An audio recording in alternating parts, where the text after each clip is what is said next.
बिस्मिल्लाहिर्रहमानिर्रहीम। अस्सलाम वालेकुम। मैं हूं डॉक्टर क़ुर्रतुल-ऐन तस्सवुर। आज मेरे साथ मौजूद हैं डॉक्टर तारिक अली शेख। ये एक ENT स्पेशलिस्ट हैं और हेड एंड नेक सर्जन भी हैं। हम इनसे आज बात करेंगे कान की सफाई के मुतालिक। अस्सलाम वालेकुम डॉक्टर साहब, कैसे हैं आप? जी वालेकुम अस्सलाम, ठीक ठाक अल्हम्दुलिल्लाह। आप ठीक ठाक हैं? जी अल्हम्दुलिल्लाह, मैं बिल्कुल ठीक हूँ। डॉक्टर साहब, मैंने हमारे व्यूअर्स को बताया कि हम आज बात कर रहे हैं कान की सफाई के मुतालिक, तो उन्हें बताइएगा कि किस तरह से कान की सफाई की जा सकती है। बुनियादी तौर पे कान की सफाई वैसे भी हम मना करते हैं कि कान की सफाई नहीं करनी चाहिए। कान में जो थोड़ी बहुत वैक्स वगैरह पड़ी होती है वो कान के लिए अच्छी होती है, कान के प्रोटेक्टिव सिस्टम के तौर पे ना पार्ट प्ले करती है, क्योंकि वैक्स जो है वो एसिड ऑयली चीज़ें होती हैं जो कान में जितने भी फॉरेन बॉडी बैक्टीरिया वायरस वो कान के पर्दे को डैमेज नहीं कर सकता। इसी तरह ठंडी गर्म हवा वो कान के पर्दे को डैमेज नहीं कर सकती, या कोई भी फॉरेन बॉडी कान के पर्दे को डैमेज नहीं आ सकता, क्योंकि वहाँ पे वैक्स पड़ी होती है।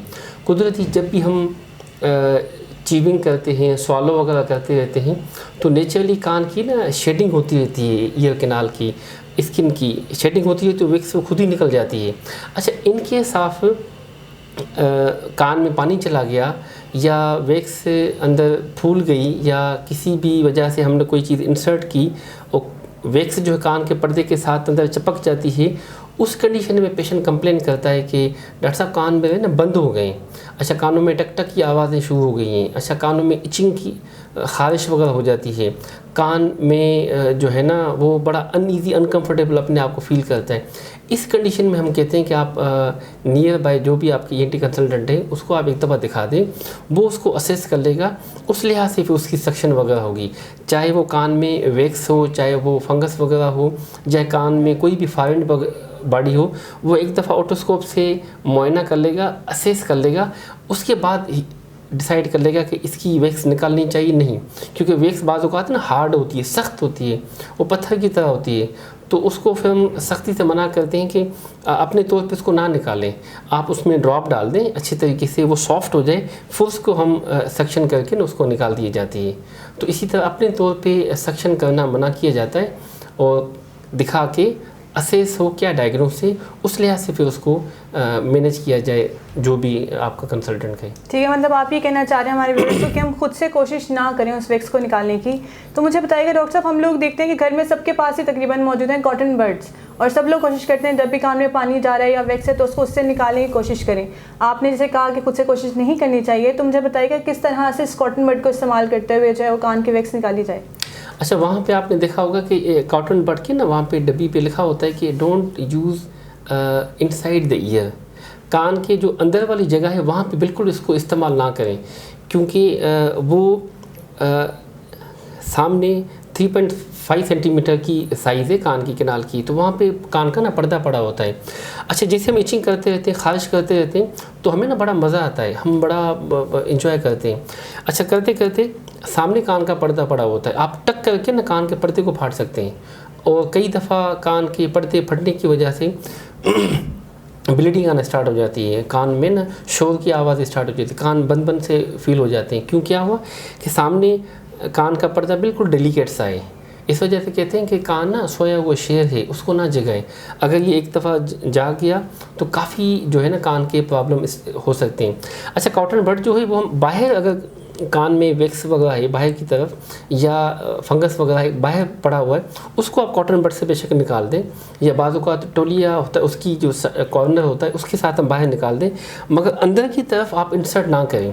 सख्ती से मना करते हैं कि हम कान में कॉटन बड ना मारें, कानों में तीली शीली ना मारें, कानों में उंगली ना डालें, कानों में किसी भी किस्म की पॉइंटेड चीज़ इस्तेमाल ना हो, जैसे पेन, पेंसिल, हेयर पिन। ये इंसर्ट करने की वजह से कान की किनाल के इन्फेक्शन हो सकते हैं, फंगस वहाँ पे हो सकता है, कान का पर्दा वो डैमेज हो सकता है, और कान की इवन मुकम्मल समात मुतासर हो सकती है। इस वजह से कॉटन बड एक्सटर्नल पार्ट है उसके लिए यूज़ कर सकते हैं, मगर जो इनर पार्ट है उसके लिए सख्ती से मना किया जाता है कि we should not use it. बहुत शुक्रिया डॉक्टर साहब आपका। और यहाँ पर मैं अपने व्यूअर्स को फिर से कहती चलूँगी, डॉक्टर साहब ने बहुत ही अच्छी तरीके से बताया है कि आप लोग कॉटन बड्स को किस तरह से इस्तेमाल कर सकते हैं। अगर आप लोग चाहते हैं कि आप लोग अपनी समाज से महरूम ना हों, तो जैसे डॉक्टर साहब ने बताया उस तरह से आप इसका इस्तेमाल कीजिए।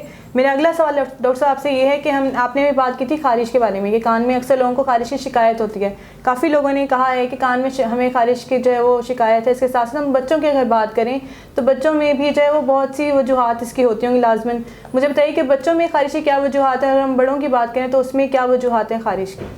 अच्छा, मोस्टली जो बड़े होते हैं उसमें देखा गया है कि कान में जो ईयर का इन्फेक्शन है जिसे हम कहते हैं ओटाइटिस एक्सटर्ना या फंगल इन्फेक्शन हम कहते हैं ओटोमाइकोसिस, उसकी वजह से इचिंग होती है, खारिश वगैरह हो जाती है। दूसरा कान, नाक और साइनसेस, उसकी इन्फेक्शन की वजह से भी कानों में इचिंग, खारिश वगैरह हो जाती है। अच्छा, अगर बालों की ना खुश्की है जिसे हम कहते हैं सेबोरिक ओटाइटिस एक्सटर्ना, उसकी वजह से भी कानों में ना खुश्की के फंगस के चांसेस हो जाते हैं। अच्छा, जिल्द की कोई भी एलर्जी है उसकी वजह से भी कानों के इन्फेक्शन के चांसेस हो जाते हैं। या बाहर की जो भी चीज़ें हम कान में इंसर्ट कर लेते हैं, जैसे मैंने बताया था कॉटन बड हो गई, तीली का मारना हो या पेन, पेंसिल, हेयर पेन, कोई भी चीज़ हो, इसकी वजह से इन्फेक्शन के चांसेस होते हैं। वो लोग जिनको ना बहुत ज़्यादा पसीना आता रहता है या वो स्विमिंग वगैरह करते रहते हैं, उनमें भी चांसेस होते हैं।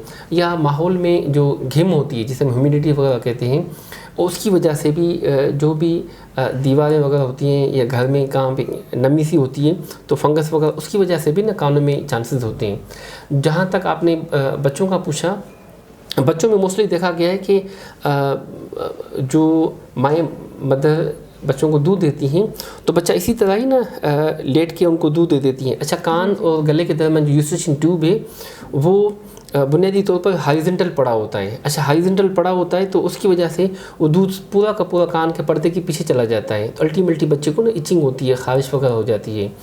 इसी तरह बॉटल फीडिंग होती है। अच्छा, मिल्क में वो शुगर होती है, वहाँ पे बैक्टीरिया ग्रो करते रहते हैं, तो वो बार बार बॉटल फीडिंग लेते रहते हैं तो वो दूध जो है गले में जमा पड़ा होता है, अल्टीमेटली वो भी यूस्टेशन ट्यूब के थ्रू कान के पर्दे के पीछे जमा हो जाता है। इसकी वजह से मेरी इचिंग, खारिश हो जाती है। तो सख्ती से हम मना करते हैं कि जब भी माएँ दूध देने हैं तो इस तरह नहीं, थोड़ा सा ना इस पोजीशन में दे जिससे वो दूध जो है वो खुराक की नाली में चला जाए, कान में जमा ना हो। अच्छा, बॉटल फीडर अच्छा एक हम इस पोजीशन करते हैं। दूसरा हम कहते हैं साथ साथ में आप बच्चे को ना ठपकी दें, बार बार ना ठपकी दें। अच्छा, वॉच करें कि बच्चा स्वॉलो कर रहा है, वो जो दूध है वो खुराक की नाली में जा रहा है। ही शुड बी कॉन्शियस, यानी कि जागते वक्त। अच्छा, जो बॉटल फीडिंग है वो हम कहते हैं कि आप उसको ना थोड़ा सा अप पोजीशन में दें, तकिया थोड़ा सा ऊंचा करके दें जिससे वो दूध गले में चला जाए, ना कि कान में चला जाए। तो अगर दोनों चीज़ें अवॉइड की जाए बच्चे, तो उसमें चांसेस होते हैं कानों में ना फंगस ना होने के। तीसरा, बच्चे ना अक्सर वो थंब सकिंग करते रहते हैं। थंब सकिंग की वजह से this is also the source of infection, तो उसकी वजह से भी ना कानों में इन्फेक्शन के चांसेस होते हैं, फंगस वगैरह लग जाता है। या बाज़ वक़्त बच्चे होते हैं वो ज़मीन के नीचे या दीवारों पे कलर होता है, मिट्टी होती है, वो मुंह में डाल देते हैं, उसकी वजह से कानों में ना फंगस के चांसेस हो जाते हैं। तो ये सारे असबाब हैं बच्चों के ना फंगस के। तो अगर ये चारों चीज़ें अवॉइड की जाए, बॉटल फीडिंग इसी पोजीशन में अपराइट, इस तरह जो मदर फीड होती है वो थोड़ी सी अपराइट पोजीशन में, वो साथ में उसको ठपकी देते रहें, और बाहर वाली चीज़ें इस्तेमाल ना हो, मिट्टी, सीमेंट वगैरह वो बच्चे मुंह में ना डालें। अच्छा, थंब सकिंग ना करें तो 99% चांसेस हैं कि कानों के फंगस वगैरह नहीं बनेंगे और बच्चा बहुत कंफर्टेबल हो जाएगा। बहुत शुक्रिया डॉक्टर साहब आपका। और हम लोग अक्सर पेशेंट्स हमारे पास आते हैं तो वो कहते हैं कि बच्चे जो है वो रोते हैं, और अक्सर देखें हम तो यही शिकायत होती है उनको पेट में दर्द होता है, लेकिन बाज़ औक़ात ये बताइए कान में दर्द की वजह से भी बच्चे जो हैं वो रोते हैं नींद में। और इसमें जो बताइए कि अगर बच्चे रो रहे हैं तो कैसे पता चलेगा कि उनको कान में दर्द है, और अगर दर्द है तो उस सूरत में माँओं को क्या करना चाहिए? माँओं को ये दो चीज़ें जो बॉटल फीडिंग की मैंने बात की या थंब सकिंग की मैंने बात की, बाहर वाली चीज़ें इस्तेमाल ना करें। या बच्चे अक्सर बाहर की चीज़ें इस्तेमाल करते रहते हैं, चिप्स हो गई, सलांटी हो गई, लेज़ हो गई, या बाहर के जो डब्बे वाले जूसेस वगैरह हो जाते हैं वो, क्योंकि वहाँ पे भी ना सिंथेटिक जूसेस इस्तेमाल होते हैं, उसमें केमिकल्स वगैरह होते हैं, उसमें कलर्स वगैरह हो जाते हैं, तो वो भी एक सोर्स ऑफ इन्फेक्शन बन जाता है। तो बाहर की चीज़ें, कोल्ड ठंडी चीज़ें, ठंडा पानी, आइसक्रीम बोतल, इनसे हम अवॉइड करवाते हैं। ऑयली तली चीज़ें इस्तेमाल ना हो, पराठे, बिरयानी, अचार वाली चीज़ें इस्तेमाल ना हो। स्पाइसी फास्ट फूड मीन्स बच्चे shawarma, zinger, burger, pizza, fast food, इन चीज़ों से अवॉइड कर लें। तो इससे कई हद तक गले के इन्फेक्शन नहीं होते हैं, कई हद तक कान और गले का आपस में जो ट्यूब है उसके ऊपर इन्फेक्शन नहीं चला जाता। हम इस वजह से मदर्स को सख्ती से कहते हैं कि बच्चे को आप हेल्दी नाश्ता दें। बच्चा जो है ना आपका सुबह सवेरे अंडा वगैरह ले, अच्छा दूध वगैरह ले, अच्छा बच्चा टाइम पे ब्रश करे, नाश्ते से पहले थोड़ा सा पानी वगैरह ले ले, तो इसी से इम्यून सिस्टम बढ़ेगा, क़ुव्वत मुदाफ़त बढ़ेगी बच्चे की, तो उसमें कान के इन्फेक्शन कई हद तक कवर हो जाते हैं। बहुत शुक्रिया डॉक्टर साहब आपका, आपने बहुत ही दिलचस्प बातें हमें बताई और हमारे तमाम सवालों के जवाब बहुत अच्छे से दिए।